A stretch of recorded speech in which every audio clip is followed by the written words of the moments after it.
Ahoj lidi, já vás zdravím, tady je Cielk a dnes tu máme další video, tentokrát to bude jak stáhnout Minecraft. Takže normálně si najdete na svůj prostě na svůj prohlížeč, na seznam, kde to hledáte a tam napíšete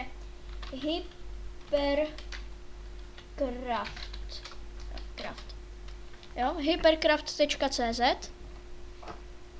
a vlastně objeví se, takhle, já vám to dám stejně do popisku videa, objeví se vám tady tato stránka. Dáte ke stažení. Jo, a potom tady to máte, co si chcete stáhnout.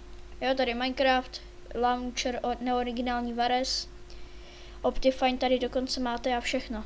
Tady jsou skin. Takhle to je, no. Tohle video je jen takové kratší, prostě jenom ukázat, jak si stáhnout Minecraft. Funguje to, mám to tady od tady má taky stáhle. Tady z tohohle.